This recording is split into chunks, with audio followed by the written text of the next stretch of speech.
하나님 말씀은 시편 121편 5절로 8절까지입니다. 한 목소리로 합독하겠습니다. 시편 121편 5절로 8절까지 합독합니다. 여호와는 시작. 여호와는 너를 지키시는 이시라. 여호와께서 내 오른쪽에서 내 그늘이 되시나니 낮에 해가 너를 상하게 하지 아니하며 밤의 달도 너를 해치지 아니하리로다. 여호와께서 너를 지켜 모든 환난을 면하게 하시며 또 내 영혼을 지키시리로다. 여호와께서 너의 출입을 지금부터 영원까지 지키시리로다. 아멘. 할렐루야. 우리 옆에 분과 인사합시다. 사랑하고 축복합니다. 잘 됩니다. 잘 됩니다. 할렐루야. 네. 오늘 하나님이 도와주셔야 살 수 있습니다. 오늘 제목 참 물론 너무 평범하지만 너무 잘 지었다고 생각하고 하나님 주신 말씀이라 생각합니다. 따라합시다. 하나님이 나를 도와주셔야 살 수 있습니다. 동의하십니까? 믿으십니까? 아멘 잘하는 성도가 은혜를 받아요. 아멘 잘할 때 주의 종을 또 사용하여 더 능력의 말씀이 선포되고 우리의 심령의 골수를 쪼개니까 벙어리 아닌 이상 아멘 잘하여서 우리는 은혜를 받았으면 좋겠어요. 할렐루야. 네, 하나님이 도와주셔야 살 수 있다. 우리가 사는 이 세상은 온갖 죄악이 난무하고 있습니다. 어디를 가도 안심하고 살 수 있는 것이 없고, 말하기 싫지만 이태원 압사 사건과 모든 여러 천재지변까지 이런 일이 터질 줄 누가 어떻게 알게 됩니까? 길 가면 뒤에서 돌멩이를 집어도 그냥 사람을 때려치는 부분도 있고요. 또 가만히 서 있는 사람을 그 두 친구들이 야, 저 서 있는 사람을 누가 먼저 쳐서 쓰러뜨릴까를 내기를 했대. 공항에서 서 있는 사람을 청년 두 사람이 같이, 우리나라 사람이 아니고요, 두 사람이 가가지고 가만히 서 있는 사람을 주먹으로 탁 치니까 그 사람이 그대로 떨어져 버린 거예요. 근데 더 웃긴 건 뭔지 아세요?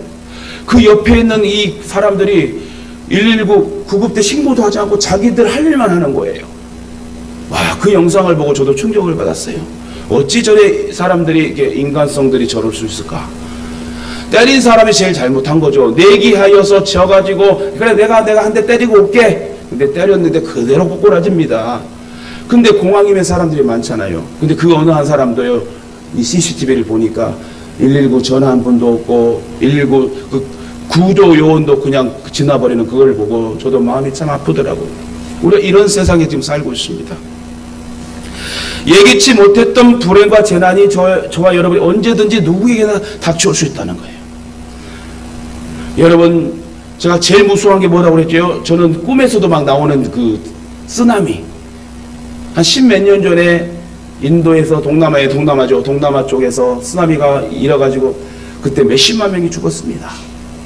그때 얼마나 그 영상을 뉴스를 보고 충격을 저도 받았는지 꿈에서 나타나가지고, 꿈에서 제가 막 쓰나미가 몰려가지고 산으로 막 도망가는 꿈을 꾸고 간신히 그 빌딩 꼭대기에 올라가고 제가 매달려다 살았어. 그러다 제가 지금 목회하고 있는 것 같아요. 여러분, 또한 여러분, 지진이 일어나고 있습니다. 우리나라에서 지진이 일어날 줄 누가 알았습니까? 또 여러분, 이상기온 때문에요, 미국의 어떤 동부 지역은 영하 40, 50도가 떨어지고요, 또 반대편 어떤 지역은 영상 막 40, 50도 일어나가지고 막 열사병으로 죽고, 여러분 추위로 또 죽은, 참 이런 일들이 지금 일어나고 있다는 것입니다. 또 한 정말 뜨거운 사막에 눈폭탄이 내렸대요.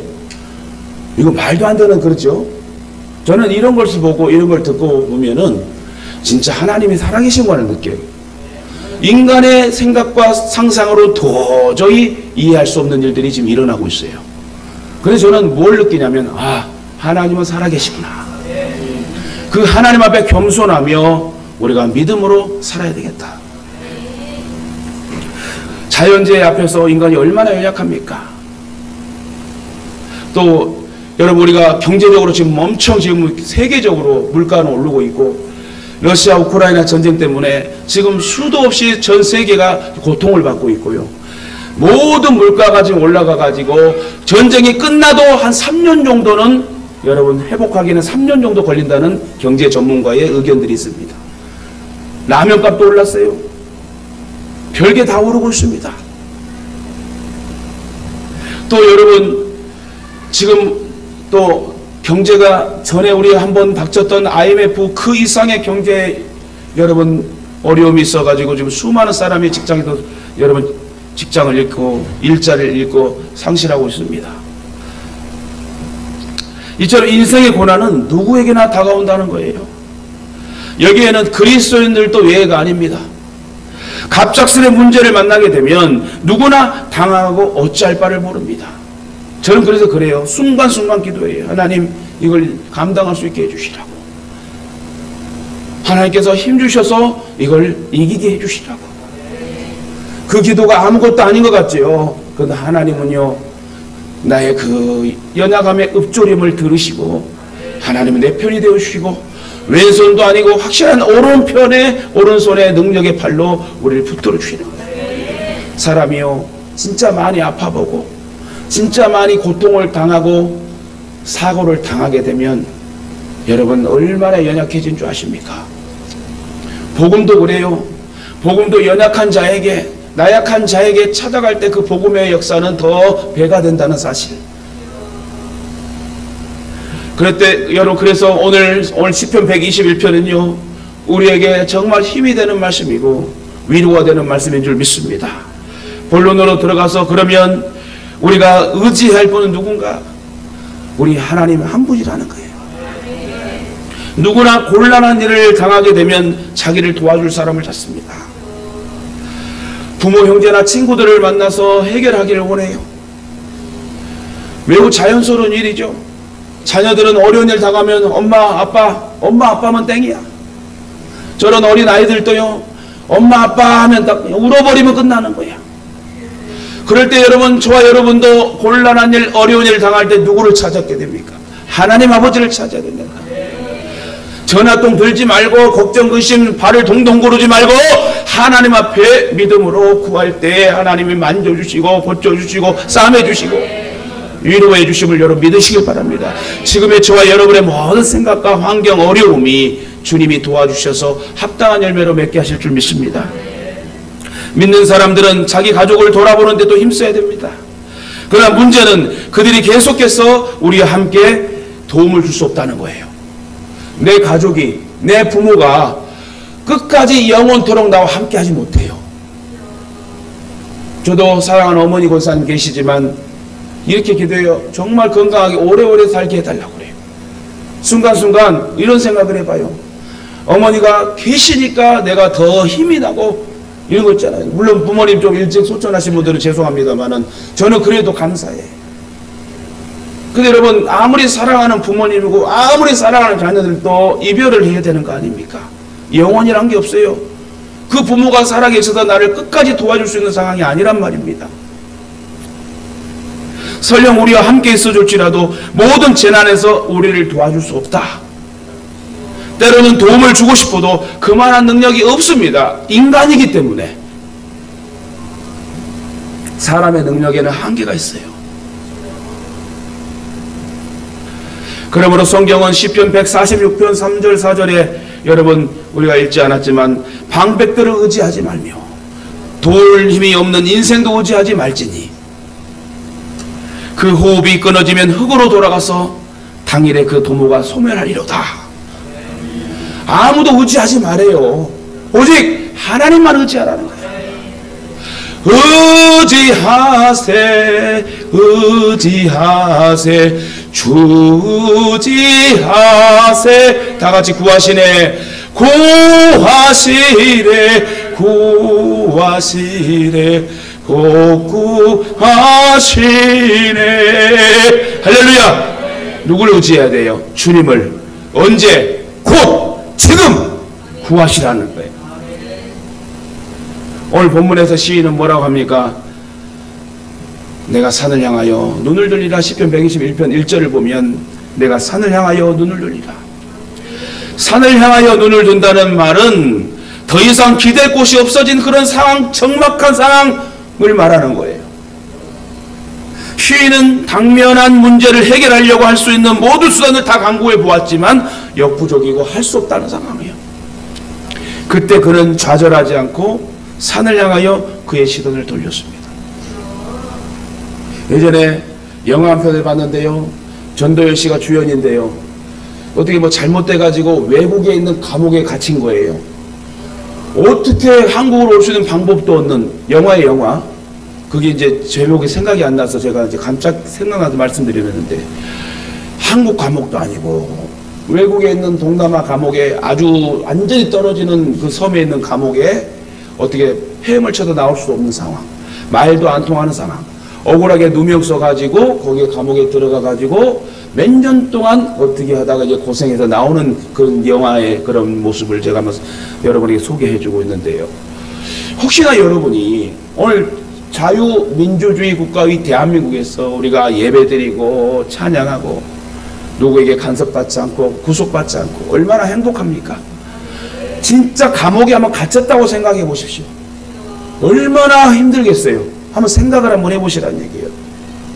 말도 안 통하고 진짜 그 감옥에 혼자 얼마나 힘들고 어렵겠습니까? 그래서 여러분, 아무 도움이 안 되고 줄 수 없는 그 상황을 시인은 뭐라고 표현했다고요? 내가 산을 향하여 눈을 돌리라. 시인이 바라다 본 산은 예루살렘의 시온산을 말합니다. 오직 하나님밖에 없다는 거예요. 그 산 이외에는 하나님의 성전이 있습니다. 여기서 시인이 성전을 향하여 눈을 든 까닭이 무엇입니까? 이는 하나님의 도움을 구하기 위해서. 왜 내가 산을 향하여 여러분 내 눈을 들리라 뭐래? 왜요? 하나님밖에 도울 자가 없으니까. 나의 모든 적막한 어려움의 상황에서, 누구도 도와줄 수 없는 상황에서, 구해줄 수 없는 상황에서 오직 나를 구할 수 있고 나를 도울 수 있는 분은 하나님이라는 거예요. 저와 여러분이 예배 드리고 있잖아요. 이 예배 드림이 얼마나 귀한 줄 여러분 아셔야 된다. 다시 말해서 저와 여러분 눈을 들어 하늘을 바라봐야 됩니다. 그러면서 뭐라고 합니까? 나의 도움이 어디서 올꼬? 그러고 바로 뭐라고 지요? 나의 도움이 천지를 지으신 여호와께서로다. 그렇습니다. 우리가 섬기는 하나님은 천지를 지으시고 모든 만물을 우리에게 맡기시고 다스리고 관리하도록 특권을 주셨어요. 여러분, 질문 하나 하겠습니다. 이 모든 세상의 창조물 중에 제일 으뜸이 누구예요? 제일 으뜸이 누구예요? 따라합시다. 손 오른손 들어봐요. 나요. 나요. 할렐루야. 하나님께서 우리 인간을 만들어서 뭐든 너무너무 좋았대. 해를 만들고 달을 만들고 뭐 물을 만들고 다 만들었지 않습니까? 모든 창조물을 만드시고 여섯째 날 우리 인간 사람 저와 여러분을 만드셔서 생기를 훅 불어보니 심히 좋았다. 그냥 다른 것들 창조할 땐 좋았더라. 오늘 창세기 1장을 한번 보세요. 근데 저와 여러분을 만들었을 때는 심히 좋았더라. 예. 심이라는 건 마음심이더라. 너무너무 좋았다는 거예요. 그래서 여러분, 빛이 있을 때 빛이 생기고요. 땅은 풀과 씨 맺는 채소와 각기 종류대로 씨 가진 열매는 과목을 내라 하시니 그대로 되었습니다. 온 우주 삼라만상이 다 하나님 말씀에 창조가 되었고 그 모든 창조물의 으뜸이 누구라고? 저와 여러분이라는 거예요. 할렐루야. 그러므로 우리의 문제가 아무리 클지라도 하나님께는 조금도 문제가 될 수 없도록 역사하시고 뚫리고 풀리고 열리게 할 줄 믿습니다. 여러분, 주방에 하수구가 아니라 그 뭐죠? 이거 주방에 그 뭐라 그래 이거를 싱크대 그 막히면 얼마나 그죠? 요즘에 기사 부르면 돈 10만 원은 그냥 줘야 돼. 근데 그걸 알고 뚫고 하게 되면 불이 콸콸콸 떨어 얼마나 시원합니까? 예? 그래서 제가 여러분 자주 쓰는 말이 있잖아요. 뚫리고 풀리고 열릴 것이다. 저와 여러분의 인생은 뚫려야 되고 풀려야 되고 열려야 된다는 거예요. 자꾸 감옥 속에 갇히는 그런 인생이 아니라 자유만방 주님이 함께 하시고 우리에게 복을 주시고 그 복을 누리고 그 복을 나눌 수 있는 그런 축복의 주인공이 되시길 주님의 이름으로 축원합니다. 내 일은 내 힘으로 해결해야지 구태여 하나님의 도움을 구할 필요가 있어. 이런 건 너무 교만한 태도 아닙니까? 여러분, 한창 나이의 젊은 사람들은 자기의 체력을 믿고 난 젊어 그렇게 의시되고 그렇게 살다가 나중에 노인이 되면 아이고 추워라, 아이고 삭신아, 아이고 허리야. 그게 우리의 인생이라는 거예요. 한때 나폴레옹은요, 나의 사전에는 불가능이 없다. 이 어떻게 보면 참 좋은 그 의지의 활기를 불어주는 말인데, 어떻게 보면 또 다른 쪽을 해석하면 되게 교만한 말이다. 그가 여러분 나폴레옹이요, 일개 초급 장교에서 출발해서 프랑스의 황제가 되고 전 유럽을 손에 넣을 때까지는 그랬어요. 나의 사전에는 불가능이 없다. 그러나 워털루 싸움에도 크게 패하고요, 무인도에 유배되어 아무 소망도 없는 형편에서도 자기가 불가능이 없다고 말하지는 못했습니다. 여러분, 그러기에 에레미야 9장 23절 24절 보면 무슨 말이 써있냐면, 여호와께서 이같이 말씀하시되 지혜로운 자는 그 지혜를 자랑하지 말라, 용사는 그 용맹을 자랑하지 말라, 부자는 그 부함을 자랑하지 말라. 자랑하는 자는 이것으로 자랑할지니 곧 명철하여 나를 아는 것과 나의 여호와는 인애와 공평과 정직을 땅에 행하는 자인 줄을 깨닫는 것이라. 나는 이 일을 기뻐하노라, 여호와의 말이니라. 여러분, 다른 세상의 것을 자랑하지 마세요. 나의 사전에 불가능이 없다?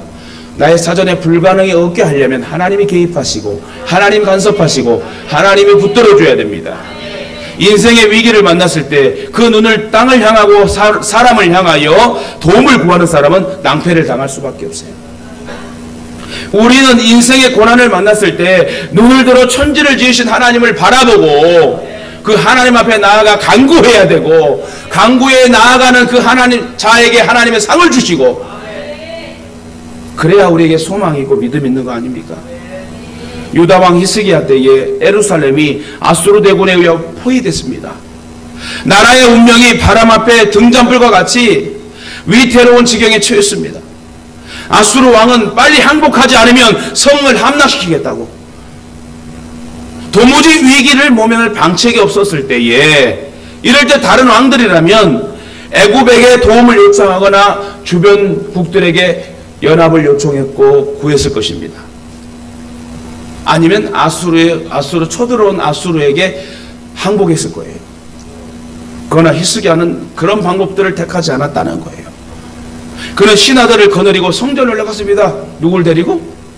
혼자 올라가지 않았어. 같이 갔다는 거예요. 신하들을 데리고 얘들아 우리 가자.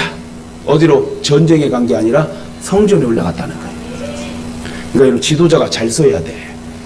근데 여러분, 북이스라엘에는 19명, 남유다에는 20명, 총 39명 중에 3명 빼고는 다 악한 왕이라고 성경은 기록하고, 히스기야 왕, 여호사밧 왕, 요시야 왕, 이 3명만 하나님께서 쓰십니다. 히스기야 왕도 왜 쓰셨어요? 이 어려움, 18만 5천 명의 아수르 대군이 쳐들어왔을 때 그가 여러분 전쟁을 했습니까? 신하들을 불러 얘들아 우리 죽자 그랬습니까? 아니에요. 저 18만 5천 명이 우리를 둘러싸 우리를 포위하고 있는데 우리 어떻게 할까? 그렇게 염려하지도 않고 얘들아 성전에 올라가자. 성전에 올라간다는 뭐예요? 기도한다는 거예요. 예배드린다는 거예요. 그 위기의 고난 속에서 하나님만이 우리를 살릴 수 있으니 우리가 같이 가서 무릎을 꿇자. 항복을 강요한 아수르 왕의 편지를 하나님 앞에 펴놓고 하나님 앞에 엎드려 눈물 기도를 드립니다. 하나님 도와주세요. 하나님 어찌할까요? 신하들의 손을 잡고 같이 기도하지요. 우리 여러분 예전에 수련회 가고 하면 학생들 제가 항상 잘 시키는 게 있어요. 손을 다 잡아라. 우리 같이 이 기도 제목을 놓고 기도할 때 같이 뜨겁게 한번 기도하자. 이 친구가 어떤 어려움을 당하는지 우리 뜨겁게 기도하자. 우리 나라를 위해 기도하자. 우리 교회를 위해 기도하자. 제가 전도사 15년 사역을 했잖아요. 15년 동안 얼마나 학생의 청년의 수련을 많이 갔겠어요. 진짜 저도 고생 많았어요. 지금까지 보면 지금 전도사라면 못할 것 같아. 근데 진짜 합심하여 기도할 때 역사가 일어나는 거예요. 그래서 히스기야 왕이요 신하들과 손을 잡고 같이 하나님 앞에 눈물로 무릎 꿇고 기도합니다. 그때 어떤 일이 일어납니까? 그 밤에 하나님의 사자가 아수르 진을 치니 아침에 일어나 본즉 18만 5천 명의 적군이 모두 사늘한 시체가 되었대. 할렐루야. 여러분 내일 이맘때 따라합시다. 내일 이맘때 역사가 일어납니다. 믿음은 바라는 것들의 실상이에요. 히스기야 왕이 신하들과 손잡고 무릎 꿇고 눈물로 기도했을 때에 자문한 다음에 뭐 어떤 역사가 일어났다? 18만에 5,000명의 아수르 군대가 다 싸늘한 시체로 죽어버렸다는 거예요. 칼 하나 쓰지 않고. 이로써 히스기야는 화살 한 대 쏘지 않고 칼 한 번 쓰지 않고 대승리를 거두게 됩니다. 그러므로 사랑하는 가족 여러분, 인생의 위기를 만났을 때 자신의 처지를 바라보지 말고 절망하지 말고 원망 불평하고 부정으로 생각하지 마세요. 죽으면 우린 천국이야. 근데 인상 쓰고 다닐 필요가 없어. 그렇지 않습니까? 감사함으로 살아야 돼요. 구원받은 게 얼마나 감사해요. 우리가 길 가다 죽어도 감사해야 돼요. 문제를 만났을 때만 그럴 것이 아니라 평온할 때에도, 평안할 때에도 우리가 천지를 지으신 하나님을 바라볼 때 더 기름 부어주시지 않겠어요? 그럴 때 하나님의 도우심을 우리 힘입고 모든 시련을 극복하고 승리하게 될 줄 믿습니다. 그러면 두 번째, 우리를 도우신 하나님의 방법. 하나님 어떻게 우리를 도울까? 하나님 도와줘야 살 수 있는데 하나님 우리를 어떤 방법으로 도와주실까요? 첫째, 우리를 실족지 않게 하신다는 거예요. 여호와께서 너를 실족지 않게 하시라. 사전적인 의미로 실족이란 말은 발을 잘못 디뎌 넘어지는 거예요. 아유, 저 엊그저께 막 캄캄한 근데 여러분 집에 웬만하면 뭐라고 그래? 이거 등을 좀, 뭔 등이라고 그러지, 이걸? 센서 등이, 아니? 하여튼 들어가면 현관에 딱 들어가면 불이 딱 켜지는 거. 센서 등이에요? 그거 꼭 달아요. 그거 안 달면요, 아우, 큰일 나요. 그냥, 금방 계단에 넘어지고 너무 조심해야 되니까 그거 꼭 다루셔야 되고 다른 사람을 위해서 다루셔야 된다. 실족이란 말은 발을 잘못 디뎌서 넘어진 것을 말하는 거예요. 여러분, 성경적인 의미로도 보면 우리가 시련을 만났을 때 끝까지 믿음으로 이기지 못하고 시험에 드는 것. 뭐라고요? 사전적 의미는 실족이란 말이 발을 잘못 디뎌 넘어진 것이고, 성경적인 의미로 풀이하게 되면 끝까지 믿음을 지키지 못하고 시험 드는 거. 시험 들었어요, 이 말하지 마. 삐지지도 말고 시험 들지도 말고. 우리 믿음의 성도들은 그냥 은혜 받아야 돼. 할렐루야. 우리가 주님 나라 가려면 얼마나 많이 남았어요. 그 노래 가사도 한 500년 아니요, 한 500년도 살 수 없는, 100살도 살까 말까 하는 우리 인생이 시험 들고 삐지고 넘어지고 하면 얼마나 아까워. 그래서 여러분, 항상 하나님의 평강 속에서 감사함으로 찬양하며 살면 얼마나 하나님 기뻐하시고 우리를 아름답게 쓰실까요? 그리고 준비된 우리의 천국이 있잖아요. 신앙생활 하다가 중도에 세상으로 가버린 사람이 너무 많대요. 지금 코로나 때문에 더 그러고, 앞으로 코로나 할아버지가 오면은 이제 어떻게 할 거예요? 신앙 다 파는 거예요. 청년들이요, 교회를 안 나가요. 학생들로. 그건 10년 전부터 그랬는데 코로나 때문에 아차, 이때가 기회다, 그런 느낌이 완전히. 어른들도 그런데 뭐 교회에 신앙 구원관도 없고. 그래서 여러분, 신앙 지키기가 힘들다고 주님 말하지 않습니까?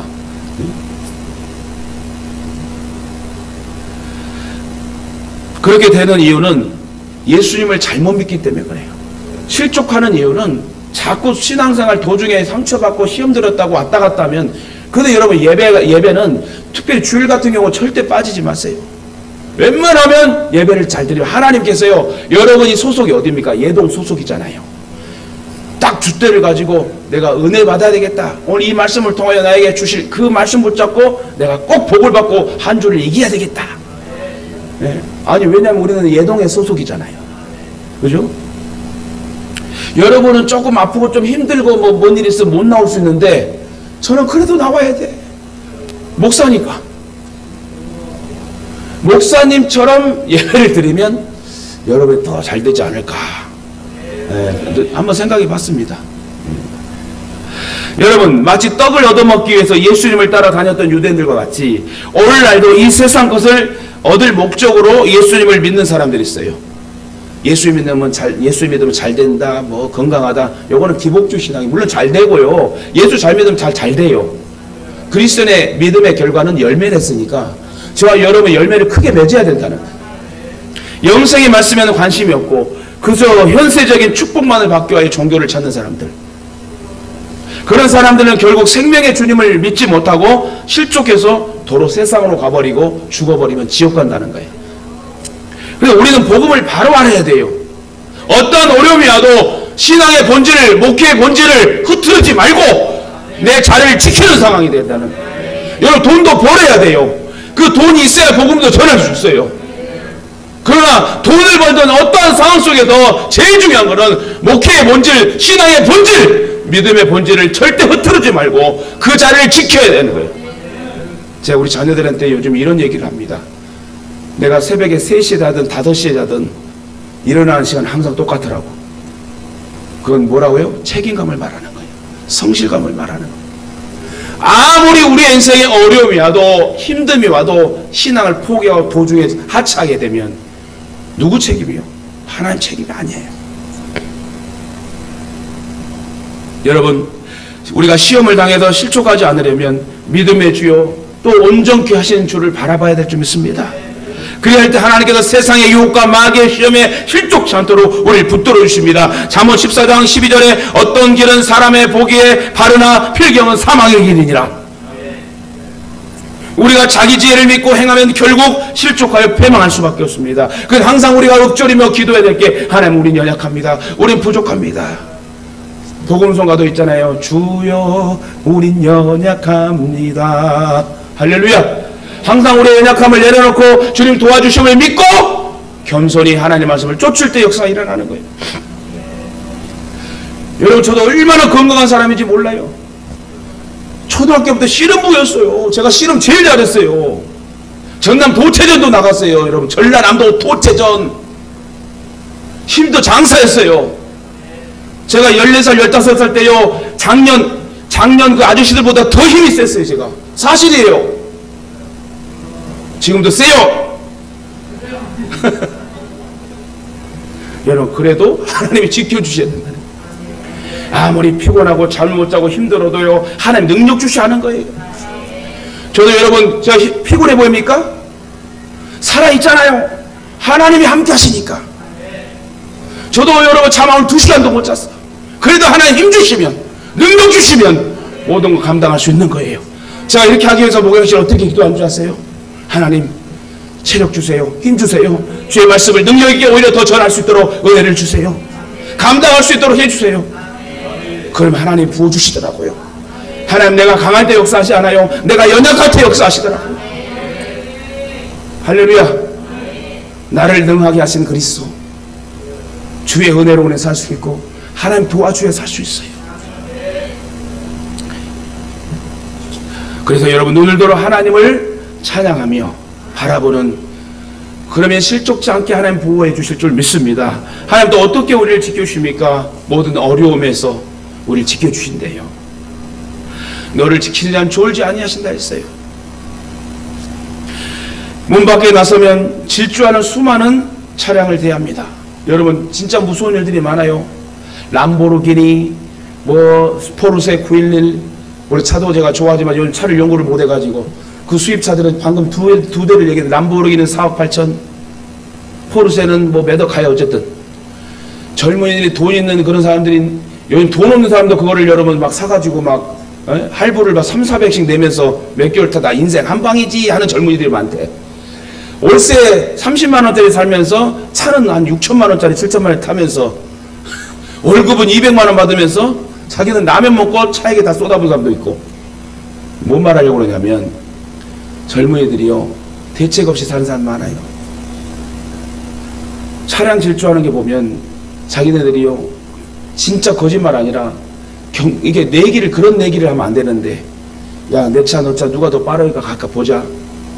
그래갖고 신호가 다 있는데도 무시하고 그냥 가다가 막 사고가 크게 나잖아요. 그래도 여러분, 그 차에 치여갖고 죽은 사람은 얼마나 안타까워. 얼마나 억울해. 그런 지금 무서운 세상에 살고 있어요. 여러분, 언제라도 사고가 터질지 몰라요. 누전이나 가스 누설로 인해 화재 위험이 도사리고 있고, 생활이 편리해진 대신에 사고가 날 확률이 더 많아졌어요. 특히 자연재해나 교통사고나 화재보다 더 무서운 것은 사악한 사람들의 이기적인 생각. 아까도 말했지만 누가 쓰러졌으면 빨리 도와줘야 되잖아.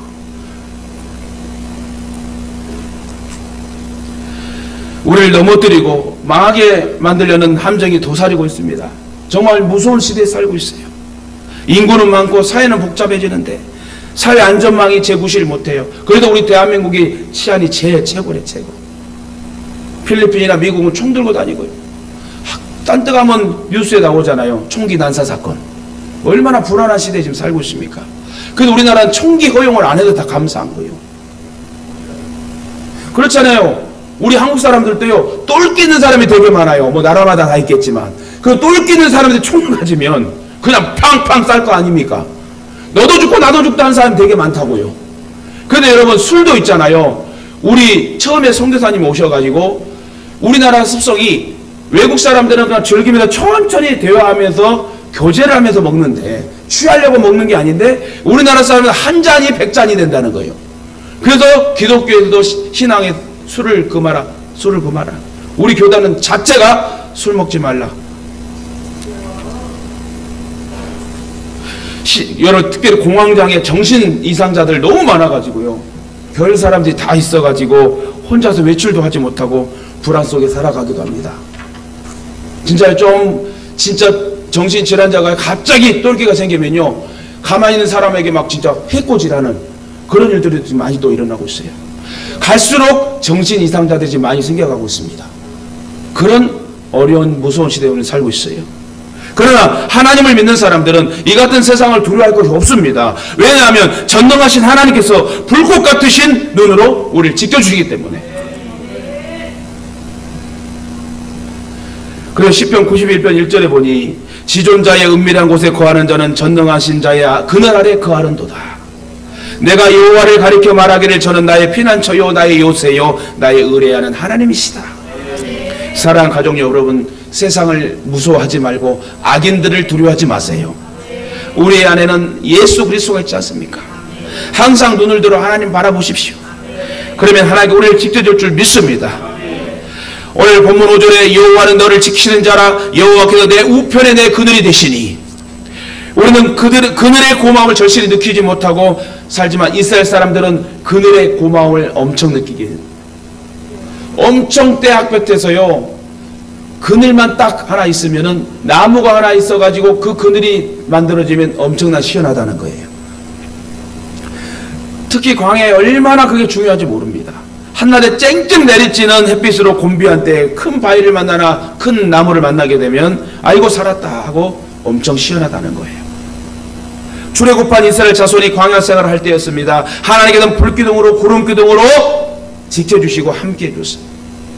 이와 같이 눈을 들어 하나님을 원망하는 성도들에게 하나님께서 참 평안을 주십니다. 낮에는 구름기둥으로 시원한 에어컨 같은 그늘막, 밤에는 불기둥으로 정말 보일러 따뜻한, 거꾸로 보일러보다 더 따뜻한 그런 온기로 우리를 이스라엘 백성 보호해주셨는데, 요즘 가스비도 많이 오르고 얼마나 힘들게 삽니까? 그러나 여러분, 이스라엘 백성들에게 그 모든 무한적인 혜택을 다 줬어요.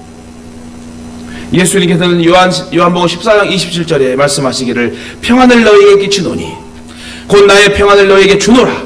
내가 너희에게 주는 것은 세상이 주는 것 같지 아니하리라. 너희는 마음에 근심도 말고 그래서 두려워하지도 말라. 세상이 주는 평안은 한계가 있어요. 주님 주신 평안을 맛보잖아요. 은혜를 받잖아요. 얼마나 행복한지 몰라요. 기뻐 뛴다니까요. 오늘 저도 허리가 너무 아파요. 근데 지금 나선 것 같은 느낌이. 아멘 한 사람은 나를 좋아하는 사람들이요. 네. 아 진짜 허리가 부드러워졌네. 근데 신기해요. 간증이에요. 진짜 이거는 이상하게 생각하지 마세요. 하나님 앞에 말씀 막 붙잡고 힘있게 하잖아요. 성령이 막 만져주신 느낌. 아 진짜 저 엄청 내가 이렇게 표현을 안 하려고 그래. 건강한 사람이 허리 아프다면 저 사람 뭐예요? 그럴 수 있어. 근데 진짜 부드러워졌어요. 순간 느껴서 말씀드리는 거예요. 하나님은요, 우리의 육체와 우리의 마음의 모든 상황을 알고 계시기 때문에 우리를 도와주실 분 하나님이니까 병원도 먼저 가지 말고 하나님께 먼저 기도하고, 약도 하나님 만드셨지만 하나님께 먼저 구하고. 저 솔직히 하나님 앞에 치료받고 비염 치료돼가지고 지금까지 5년 동안 저 감기약 한번 안 먹었지. 그거 진짜 거짓말 아니야. 얼마나 저도 콧물 질질 나고 힘들었지 않습니까? 지금 생각해보니 진짜 그래요. 그 비염약을 지금 3년 5년을 끊었네. 지금 날마다 2알씩 먹은 비염약을. 비염약이 얼마나 독한 줄 아세요? 하나님 은혜요. 안 고쳐줬으면 아니 죄송합니다 이렇게 계속 했을 거예요. 진짜 지금 생각해보면 하나님 은혜 아닙니까? 오늘 여러분 이 시간에 여러분의 상처난 심령과 여러분 질병과 모든 육체의 연약함, 고통의 수심과 걸림과 모든 아픔과 오장육부의 피해 순환까지 하나님 다 고쳐주시기를 주님의 이름으로 축원합니다. 그래서 성경은 뭐라 합니까? 아무것도 염려하지 말고 오직 모든 일에 기도와 간구로 너희 구할 것을 감사함으로 하나님께 아뢰라. 그러면 이 모든 걸 주님의 평강 속에서 도와줘 주신다는 거예요. 두려워 말라 내가 너와 함께함이니라. 놀라지 말라 나는 너의 하나님이 됨이니라. 내가 너를 굳세게 하라. 참으로 너를 도와주리라. 참으로 나의 의로운 오른손으로 너를 붙들어 주리라. 하나님께서 우리를 붙들어 주시되 왼손이 아닌 오른손으로 붙들어 주시다. 저도 두 손 중에 왼손보다 오른손이 더 큽니다. 활동을 더 많이 하고 오른손이 더 힘이 세요. 하나님은 오른손의 권능으로 우리를 지켜준다는 거. 이 말은 완전하게 고쳐주시고 완전하게 치료하시고 완전하게 도와주신다. 하나님께서 성도들을 위하여 또 모든 환난을 명쾌해 주시고 예수님께서 말씀하시기를 세상에서는 너희가 환난을 당하나 담대하라. 내가 세상을 이기었노라. 이 말이 무슨 말씀인지 아세요? 담대하래요. 이 말이요? 엄마 아빠가 다 해결했어? 넌 그냥 먹기만 해? 너는 나랑 입기만 해? 넌 따라오기만 해? 그 말이야. 이해 가세요? 예수님이 뭐라고요? 우리의 담대하라고, 걱정하지 말아요. 내가 다 해결해 줬어요. 이 말이라니까요. 세상에선 너희가 환난을 당하나 담대하라. 내가 세상을 이기었노라. 내가 다 해결했으니까 걱정하지 말고 너는 나만 따라오면 돼. 이 말이에요. 얼마나 친절한 예수님이십니까? 성도들도 이 세상에 사는 동안 환난을 당합니다. 걱정하는 사람이 어디 있겠어요? 예배 끝나고 또 가면 걱정이야. 지금 이 시간에도 또 걱정할 사람이 있어. 그러나 주님께서는 우리에게 환난을 넉넉히 이길 힘을 주셨대요. 우리가 감당치 못할 시험은 없습니다. 이에 대하여 고린도전서 10장 13절에 보니 사람이 감당할 시험밖에는 너희에게 당한 것이 없나니 오직 하나님은 미쁘사 너희가 감당치 못할 시험을 당할 것을 허락지 아니하시고 시험 당할 쯤에 또한 피할 길을 내사 너희로 능히 감당하게 하시니라. 다시 말해 이 말은 모든 상황 속에 하나님 모든 걸 감당할 수 있도록 다 해결책을 만들어 주셨다는 거예요. 우리가 하나님을 앙망할 때 하나님께서 우리의 영혼을 지켜주십니다. 하나님을 바라볼 때 우리의 영혼을 지켜주십니다. 하나님께서 가장 귀하게 여기시는 것이 우리의 영혼이에요. 우리의 영혼이 천국에 들어올 수 있도록 불꽃 같은 눈동자로 지켜주시니 저와 여러분이 천국에서 만나야 되지 않겠습니까? 여러분 이제 우리들의 영혼은 예수 그리스도 안에서 지금 보호받고 도움을 받고 있습니다. 그러기에 예수님께서 다음과 같이 말씀하십니다. 내가 저희에게 영생을 주노니 영원히 멸망치 아니할 터이요 또 저희를 내 손에서 빼앗을 자가 없느니라. 저희를 주신 내 아버지는 만유보다 크심에 아무도 아버지 손에서 빼앗을 수 없느니라. 제가요 딸에게 약해. 이제 딸 바보야. 내 보면 지금 봐도 응? 어저께 또 한바탕 야! 그러다가 에이 이렇게 이제 그러는데 이 말씀을 보니까 여러분 솔직히 한번 물어봅시다. 예전에 한번 말한 것 같은데 여기 있는 이 담임 목사가 여러분의 목사님이 아닙니까? 이 목사님이 길 가다가 누구에게 곤란을 당하고 한 10명에게 포위당해가지고 두드러 맞는 상황이 왔어. 어떻게 할 거예요 그러면? 방어해야 되잖아요. 우리 아들은 신고해야죠. 그게 맞아 맞기는. 왜 지도 끼어들다 맞을 수도 있잖아. 네. 이 말은 여러분 솔직히 그래요. 전 솔직히 여러분 사랑하고요. 여러분 잘 되길 원해요. 여러분 자녀들까지 기도하고 진짜 우리는 잘 될 민족이고 잘 될 성도예요. 하나님은요 절대 우리를 포기하지 않습니다. 여러분의 지금 생각과 어려움도 다 알고 계시고 여러분 어디가 아프고 쑤시고까지 다 알고 계셔. 머리털까지 세신 반데 오늘 머리 감다가 몇 개 빠진 것도 아신 분이 우리 하나님이시요. 그 하나님이 여러분 사랑하시고 나를 자녀로 불러주시고 우리 하나님 아저씨 하나님이 아니에요. 내 아버지 하나님이라는 거예요. 그러니까 여러분 절대 잊지 마시고 우리가 하나님 도와줘야 살 수 있음을 고백하면서 육신의 질병과 마음의 상처도 다 내려놓으세요. 특별히 과거의 아픔 갖고 있을 필요가 없어. 삭제하도록. 삭제해달라고 기도하자면 삭제해줘요. 8절에 우리 다같이 8절 한번 봅시다. 다같이 8절 합독하고 마치도록 하겠습니다.